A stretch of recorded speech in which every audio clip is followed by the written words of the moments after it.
This conference will now be recorded. So, working through the list of things we have on that information I gave you, we're going to walk through and we're going to start one at a time. So, the centralized period management is our first thing.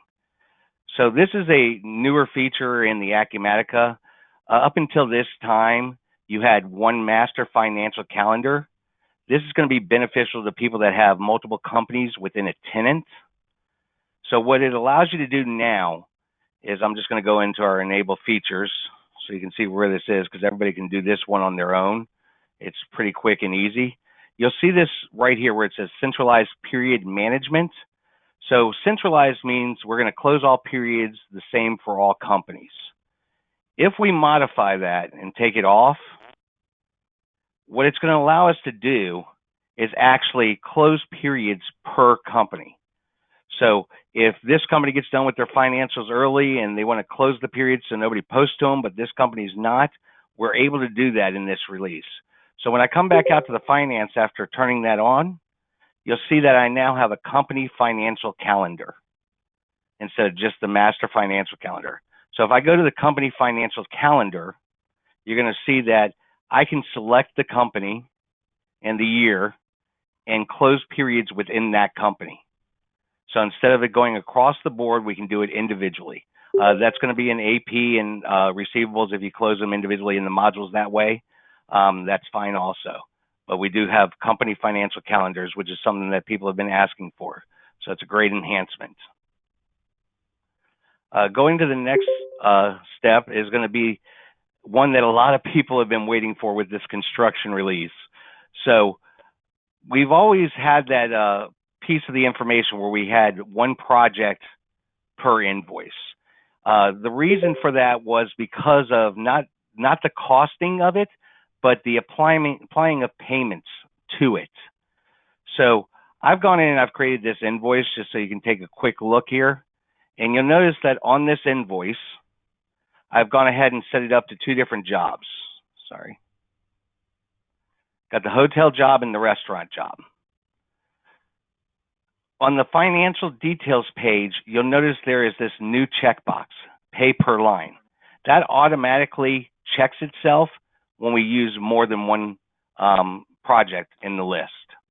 So you don't have to worry about checking that. It's automatically going to check. Once we've entered that and released it, just like normal, when we come in to prepare our payments, and I'm just going to go right here, grab check, and grab the cash account, which I think is this one. Let those all fill in for us. I always picked the wrong account, obviously. There we go. So if I scroll down to that invoice that I was just on, which is right down here at the bottom, you'll notice that I have the one invoice, but I actually have two lines to check off now. So I can pay just the hotel part of that invoice. I could pay both of them, but we have a way now to actually tell it which lines we're paying when we pay this invoice, which allows us to do the multiple projects on a single invoice. So hopefully that's going to help a lot of people out, you know, especially when you start talking about credit card payments, things like that. When you're entering credit card bill that goes to 10 different jobs, you can now do that.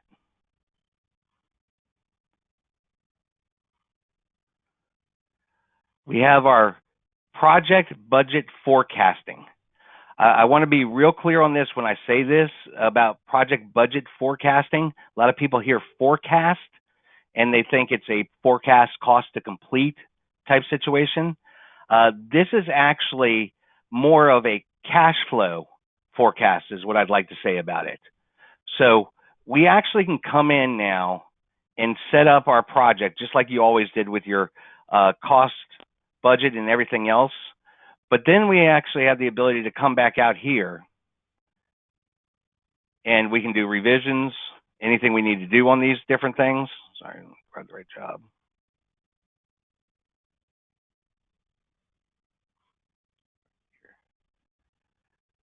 So you'll notice down below, I have my project task, the account group, And then over here to the right, you'll see I have my actual financial periods for that task. So on your task, if you were to open up the task, there's actually a planned start and a planned end now. So when we come in here and we generate the periods, it's based off of those planned periods. But we have the ability to now come in and say we're going to spend this much this month, this much this month. We also have the ability to do that with our revenue. So if we have our revenue and our cost budgeted expenses, we can get a cash flow projection per job for each month. So this is a brand new feature. We have lots of ways to sort it. So if you wanted to come in on a specific task, you can. You can come in, and if you're using assets or liabilities, you can do those. Obviously, the income. We could also just say, show me everything in a specific group. So material, for instance, and we'd only see our material pieces over here. When we come in and actually budget this, originally most people will just spread it, which obviously if you're more of a project type person, you know that you're not going to spend as much money on plumbing in the first month as you do with other things. So it would be more broken out. So we do have the ability to come in and put what the original is, and we also have the ability to put in a revised. So if it was spread out and we want to make a change to it, maybe we're going to spend more money this month. We know we can come in and revise it. And we actually have the ability to update our project budget this way. So if I scroll down just a little bit for you, you'll see that I have original budget and a revised budget. So this is great for people as far as the updating project budgets.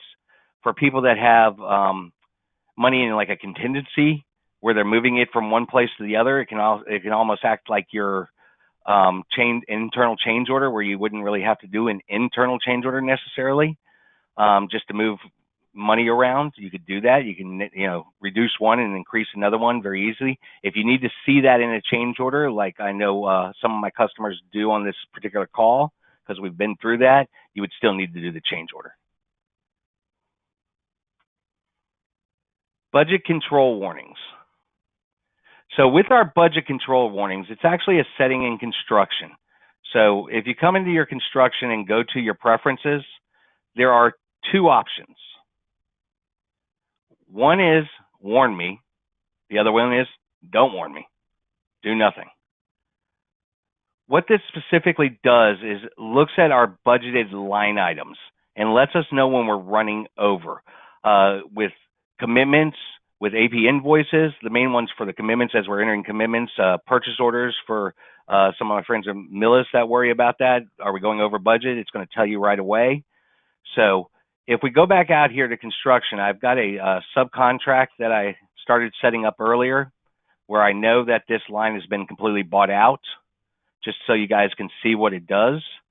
If I come over here and I'm just going to put in the cost over here, and I'm going to say I need to do $20,000. When I get off this line, you guys have seen these before, the little exclamation points in yellow. This one's going to give you more information. It's going to tell you what that budgeted line item was, what's been consumed to date. So maybe it was, $785,000. You don't have $20,000, but you got 15 left. So it's going to allow you to see all that information right there on the screen as you're entering this. So that's a great little enhancement for people that are always worried about going over their budgets, which I think most of us are. When we start talking about reports in the system, and I have that reports out there is what I put on the list. I'm just going to bring up this screen for you because there are so many reports that have been modified through this, including some adjustments with the WIP reports and how they facilitate the totals. But the main objective of the report modifications in this particular release was to get project information on all those reports that people have been asking for project information on. So things like bills pending approval or bills pending payments, AP registers. We've got a project as a parameter on there, so you can say, just show me ones for this project. So these reports have all been updated in the system, and I think you guys will get a lot of extra detail out of that without having to look at 10 different places to try to figure things out. So that one's real nice. There is one that I didn't list on here that I just want to show you real quick. It was brought to my attention a little earlier in the construction module. Some of you probably have gone in and ran your inquiries out of here before, the commitment inquiries. One of the things that we kept hearing is, well, it mixes all the purchase orders and all the subcontracts together. So what they have done with this particular inquiry right here is if we go into this inquiry, let me just get that up real quick. Did I say no instead of yes? Go back to the inquiry. Leave. There we go. What they've done is if you see this field right down here, related document type, show all commitments, or I can tell it to just show the purchase orders or the subcontracts. So this gives us a little bit of extra wiggle room there to kind of sort things and move things in and out of the system to see what we want to see at any given time. And yes, up here, this is updating with the information below. So if all I'm looking at is the purchase orders, that's the numbers up here. In case you guys didn't see that. So that's a really nice report for lots of people that have lots of commitments. And I think it'll be very helpful for you guys. So we're going to move on. And as you can see, we're just kind of very high level on this right now. At the end, I will open it up for questions. But we have this feature now called substantiated billing in construction. So what substantiated billing does is allows me as a project manager or just a project assistant or anybody like that, it allows me to come in, select a project, whatever project it may be. I think it was the hotel. And I'm just going to roll this back because it's sample data, guys. There's not as much information in it. But we can do it for a period. So we're getting ready to do our billing. And we want to see everything that was, asked by, our subs and vendors for this job. That's what this does. So I can select a specific period, come in, run the report. Sorry, one more time on that one. Picked the wrong job. I'm using two different jobs in this demo, so I got to make sure I get the right one here. Run that report. And what it does is it gives us everything by cost code that was charged to the job during that month or during that period. The other thing it does, which is really neat, is if you are using the features within AP Invoices where you can attach the invoice, which hopefully a lot of you are doing that, you'll notice right here that I have a link on this one. That is the attachment. It's not going to take me into the invoice. It's going to open up the attachment for me so I can look at the invoice. So as a project manager, I'm going through here and trying to make sure we have everything and everybody's billing us right so I know what to bill. I can go through here and see all this information. If I click on it, it is a hyperlink that takes me right into it, which is opening on my other screen here. So just hold on 1 second here. Pull it over because I just have a little Word document there. Takes me right to the invoice. So this is nice for a number of reasons. Some of my clients out there right now on the phone, you guys are having people that we're giving extra permissions to that need to be able to go into the invoice to see that document. So now we can limit those restrictions a little bit more and they can still see the document they need to see.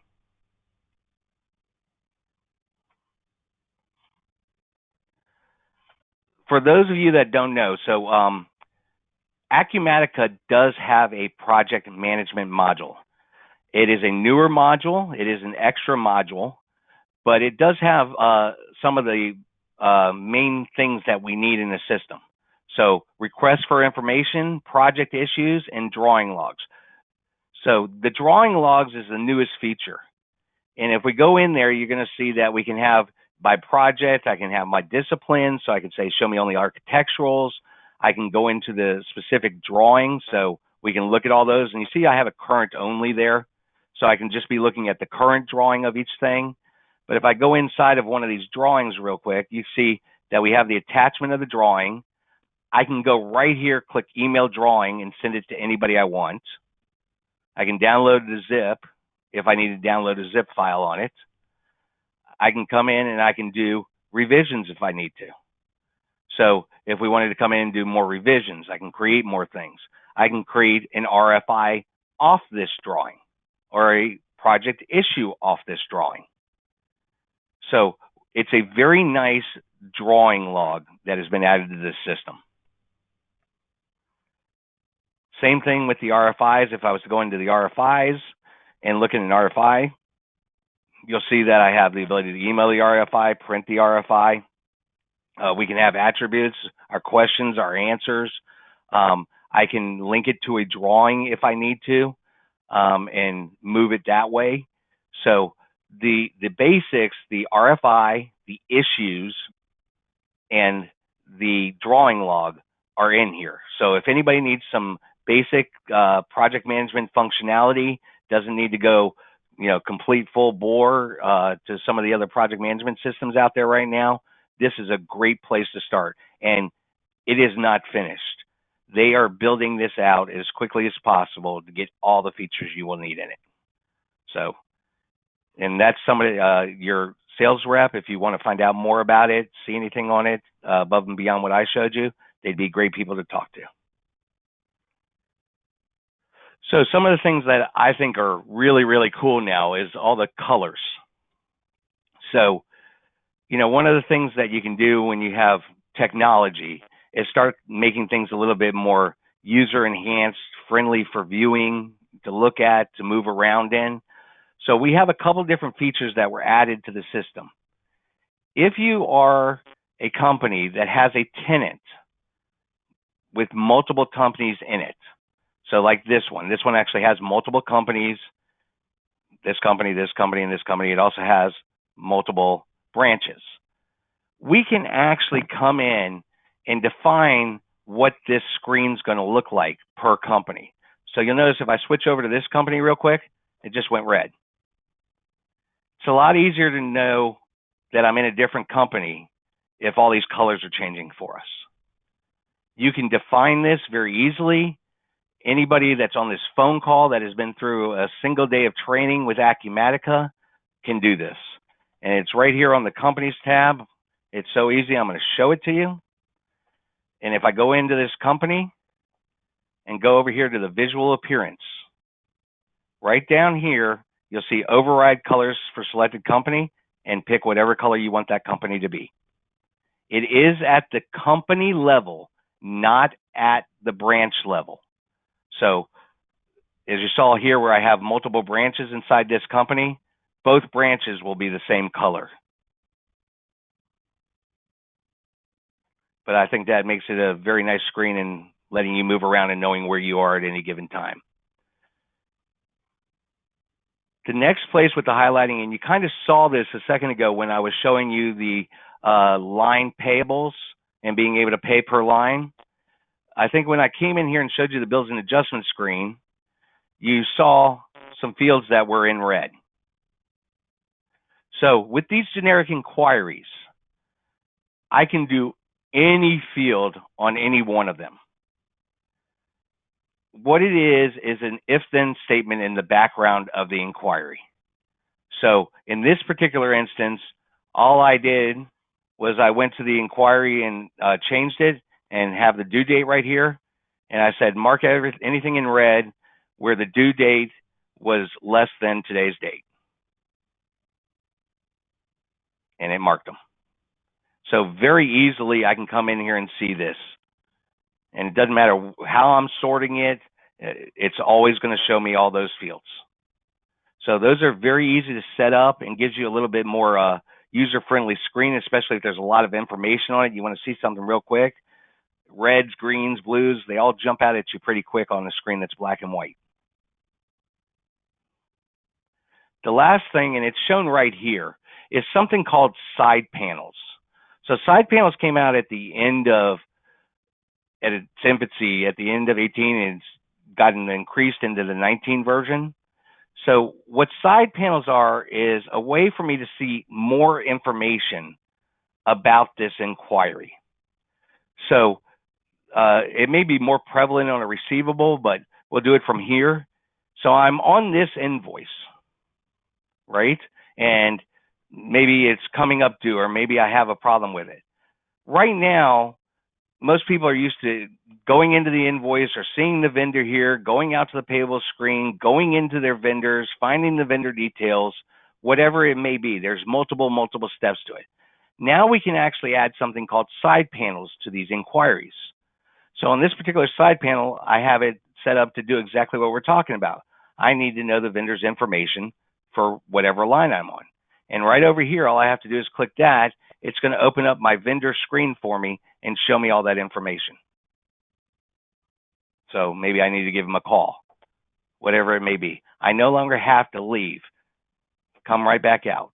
And it changes. The first one takes a little longer, and then they're faster and faster, opening them up. So that's a great enhancement in this. I have a lot of people that I've started setting up on the receivable side, because if they're on their invoices and memos and they have a bunch of past due invoices, yeah, they probably want to call their customer and say, where's my money? So it's a great way to do it, and it does work the same way over here, as you can see. I just didn't have any color coding on these invoices. There's my customer, ABC Ventures. And if for some reason you need to, there's the billing settings also. So there is a lot of great enhancements in this one, guys. I suggest you get in touch with the consulting services if you need some extra help with these, and we can go through them all with you and get things set up for you. In case you don't know, there's our consulting number, and we also have for you guys the support request. You can do email to support@alliance-sg.com, and we will get in touch with you. I'm going to go ahead and just pause the recording and let you guys ask any questions you might have.